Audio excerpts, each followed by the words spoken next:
this is where the scraping part comes into play. If you take a look behind me, you can see that I've actually scraped through to reveal some of the background color. And that's what I'll be doing on this painting as well. So, but you have to do it when it's still wet. I've taken foam core. You can use, of course, palette knives that we're going to be using for part of this. But in addition to it, for some of the really long areas, and I'm going to start off with that, you can use any cardboard around the house, mat board scraps if you're an artist that you might have chosen in the past. I love foam core because it's really rigid, and so what I'm going to do is bring this down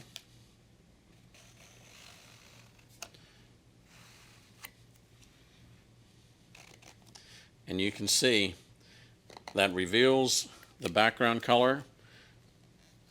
It can create the illusions of tall windows coming into play. You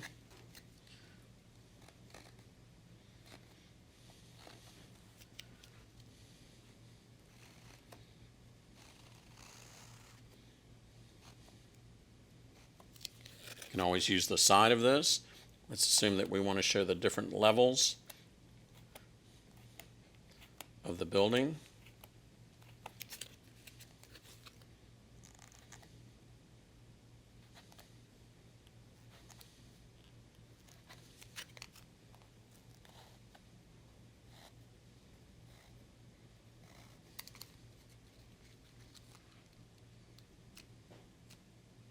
Always want to introduce some lone vertical elements.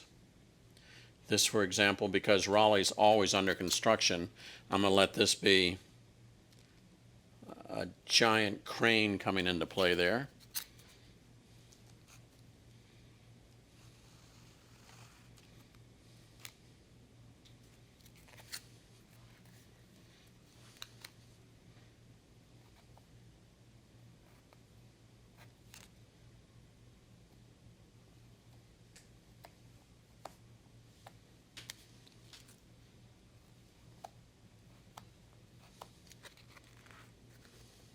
So you can see by scraping and by using your palette knife that you can integrate all these colors.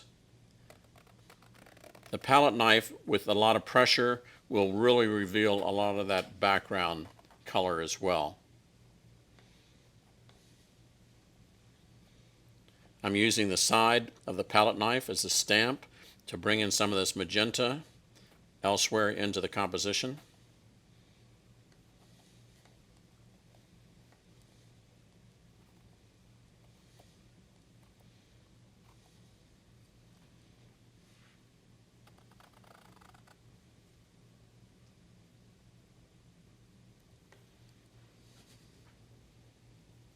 It's important when you're doing these skyscapes to really think about the use of negative space. Negative space is that area back behind the main object. So you can see when I follow the movement of the negative space, it's going to undulate. It's going down, around the building, up, over, down, around, down, and that just creates more visual interest.